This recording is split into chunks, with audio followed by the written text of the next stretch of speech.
अब बात करेंगे छतरपुर में हुए बीएसपी नेता के हत्याकांड की।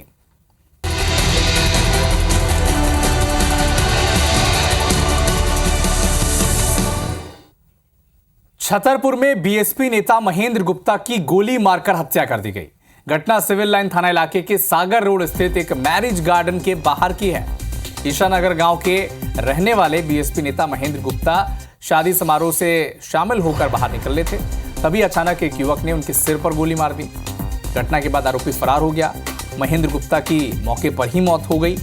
महेंद्र गुप्ता बिजावर सीट से 2 बार विधानसभा का चुनाव लड़ चुके हैं। ईशानगर ग्राम पंचायत के सरपंच भी रह चुके हैं। हत्या के समय बीएसपी नेता Mahendra Gupta bullet proof jacket भी पहने हुए थे।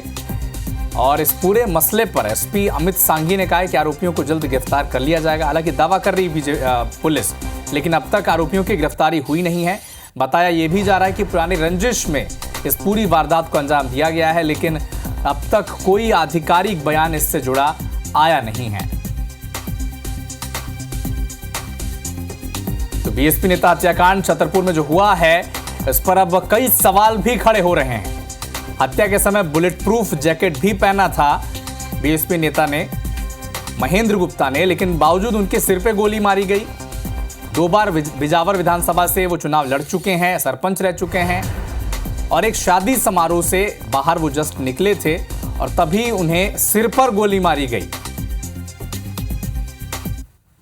सिर में गोली मारी गई है, क्या मामला सर? ये सागर रोड पे जो थाना सिविल लाइन्स अंतर्गत आता है, अभी करीब आधे घंटे पहले एक व्यक्ति की सिर में गोली मार के हत्या कर दी गई है। और अभी जो जैसा बताया लोगों ने, ये ईशानगर का रहने वाला है और इसमें पुलिस मौके पे आ गई है, फोटोग्राफ्स वगैरह करा के पीएम करा के और इसमें एफआईआर करके और प्रयास करेंगे कि जल्द से जल्द आरोपी। एक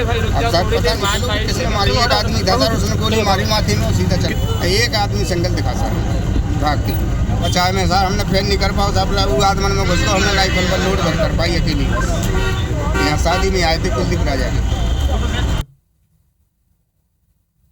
तो मैरिज गार्डन मुझे तो लगता है जी कुछ दुश्मनों की चाल रही, प्री प्लानिंग से उनको मारा गया है और ये घटना को अंजाम दिया गया है। ये प्री प्लानिंग और कानून व्यवस्था जो है वो लचर है।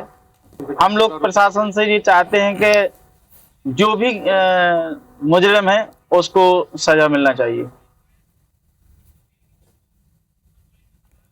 तो छतरपुर में महेंद्र गुप्ता की हत्या के कई सवाल अब इर्द गिर्द इनके घूम रहे हैं। किसने हत्या की? हत्या के आरोपी की गिरफ्तारी अब तक आखिर क्यों नहीं हो पाई है? इसके अलावा यह भी सवाल कटघरे में है कि सरेराह हत्या क्या पुलिस को सीधी चुनौती तो नहीं है? क्या अपराधियों को कानून का भय नहीं रह गया? क्या एमपी में लॉ एंड ऑर्डर की जो स्थिति है वो तो नहीं बिगड़ रही? तो बीएसपी नेता महेंद्र गुप्ता, इनकी हत्या हो गई, आरोपी अब तक गिरफ्तार नहीं हो पाए हैं। हालांकि आश्वासन दिया जा रहा है कि जल्द इनकी गिरफ्तारी होगी। और इसी विषय पर बीएसपी नेता भीमसेन पहाड़िया हमारे साथ जुड़ चुके हैं और दुर्गेश केशवानी बीजेपी के नेता हमारे साथ जुड़ चुके हैं। भीमसेन पहाड़िया जी, महेंद्र गुप्ता की हत्या हो गई, अब तक आरोपियों की गिरफ्तारी नहीं हो पाई है। चुनाव से पहले उन्हें सुरक्षा दी गई थी, लेकिन चुनाव से ठीक बाद अब 2 महीने का वक्त बीता नहीं है, हत्या हो गई उनकी। आपकी क्या मांग है सरकार से और प्रशासन से, और आप कैसे देखते हैं इस पूरे हत्याकांड को? ये जो भी हत्या हुई है ये बहुत ही दुखद है बहुजन समाज पार्टी के लिए। बहुजन समाज पार्टी के जो हमारे महेंद्र गुप्ता जी थे, बहुत ही कद्दावर नेता थे और समर्पित नेता थे। और भारतीय जनता पार्टी के जो शासन काल में आज जो गुंडे बदमाश माफिया है वो निरंकुश है, उनको भय ही नहीं है। सत्ता का इतने मदहोश में है कि उनको कतई भय नहीं है। उनको ये मालूम है कि हम कुछ भी करें हमारा कुछ नहीं होने वाला। इसी कारण आज जो महेंद्र गुप्ता जी की जो हत्या हुई है, वो अपने शादी समारोह में जा रहे थे और उनके साथ में हत्या कर दी और गुंडे आज तक अभी तक नहीं पकड़े गए। तो ये बहुत, अगर किसी भारतीय जनता पार्टी के नेता के साथ अगर कोई घटना घटती है तो तत्काल उसके मकान फोड़ दिए जाते, तो और पुलिस तत्काल उसको पकड़ लेती है। लेकिन आज बहुजन समाज पार्टी के नेता के साथ ऐसा घटना घटी है, बहुजन समाज पार्टी के नेता की हत्या हुई है, तो पुलिस अभी कह रही है हम देख रहे हैं।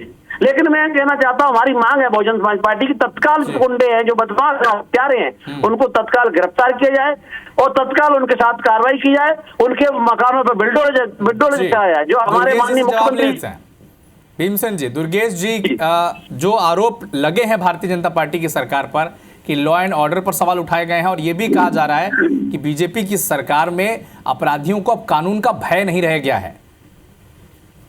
देखिए अविनाश जी, जब भी कोई ऐसी घटना, दुर्घटना, हत्या होती है वो दुखद होती है जी। और हमारी संवेदना उस परिवार के साथ है, भारतीय जनता पार्टी की संवेदना पूरे परिवार के साथ है। मध्य प्रदेश में कानून का राज है। निश्चित रूप से अगर कोई भी अपराधी इस तरह का फन फैलाता है, उसका फन कुचल दिया जाता है, किसी को पनपने नहीं दिया जाता है जी। उनको सुरक्षा कर्मी, गुप्ता जी को सुरक्षा कर्मी मुहैया सरकार के द्वारा कराए गए थे जी। अब आप ही की रिपोर्ट चल रही थी कि उन्होंने गन लोड करने से पहले ही जो एक अपराधी था वो भाग गया। एक ही अपराधी वो बता रहे हैं जो प्रत्यक्षदर्शी। पुलिस सभी डिफरेंट एंगल्स पे उसको देख रही है, सभी डिफरेंट एंगल्स को तलाश रही है, खंगाल रही है। गुप्ता जी जब बुलेट प्रूफ जैकेट पहनते थे वो दुश्मन जो अपराधी है उसको भी शायद ज्ञात था, तो उसने तभी गोली वहां से हटकर सिर पर मारने का काम किया है। बुलेट दुर्गेश जी, गिरफ्तारी में जो देरी हुई है उस पर भी सवाल उठाए जा रहे हैं और बीएसपी ही इस पर सवाल उठा रहे हैं। देखिए अविनाश जी, हमारे पुलिस कप्तान अमित सांघी जी वहां पे आधे घंटे के अंदर ही पहुंच गए थे और सभी शिनाख्त के लिए जो कार्रवाई करनी चाहिए, त्वरित कार्रवाई करनी चाहिए, वो सब की जाएंगी। और जैसे बहुजन समाज पार्टी के जो नेता हैं वो कुछ मांग कर रहे हैं, निश्चित रूप से पहले अपराधी को पकड़ जाने दीजिए, उसमें सब चीजें निकल कर आ जाएंगी कि क्या कहीं पुरानी रंजिश तो नहीं थी, क्या किसी दुश्मनी के चलते तो यह काम नहीं किया गया है। क्योंकि जो अपराधी अगर घात लगा के बैठा है वो निश्चित रूप से इस ओर इंगित कर रहा है कि कहीं कोई पुरानी रंजिश रही होगी, कहीं कोई पुराना विवाद रहा होगा। दुर्गेश जी, आपको नहीं लगता कि लॉ एंड ऑर्डर की स्थिति को लेकर अगर भारतीय जनता पार्टी पर ऐसे सवाल उठाए जाएंगे तो 2024 में थोड़ी मुश्किलें बढ़ सकती हैं क्या? क्योंकि बीएसपी तो कह रही है कि लॉ एंड ऑर्डर की स्थिति को लेकर ऐसी स्थिति है कि अपराधियों के मन में भय ही नहीं है, तो मुद्दा बनाएगी विपक्ष से। अविनाश जी, मैंने आपको पहले ही बताया कि हमने हमारी सरकार है जिसमें लॉ एंड ऑर्डर की व्यवस्था को दुरुस्त करने का काम किया है। जो डकैतों की समस्या थी उसको खत्म करने का काम हमारे ही शासन में हुआ है। सिमी के नेटवर्क को ध्वस्त करने का काम हमारे नेटवर्क में हमारे समय पर ही हुआ है। और भी जो भी अपराधी जो संगठित अपराध करते थे उनका फन कुचलने का काम हमारे शासन काल में हुआ है। बिल्कुल, दुर्गेश जी लगातार ये दावा कर रहे हैं कि कानून व्यवस्था जो मध्य प्रदेश में है उसे ठीक रखने का, बेहतर रखने का काम भारतीय जनता पार्टी की सरकार कर रही है। और इधर बीएसपी नेता लगातार ये दावा कर रहे हैं कि कैसे अब इस मुद्दे को उठाया जाए और कैसे न्याय भी मिले इस पूरे मसले पर। भीमसेन पहाड़िया जी, दुर्गेश केशवानी जी, हमारे साथ जुड़ने के लिए आप दोनों का बहुत बहुत शुक्रिया।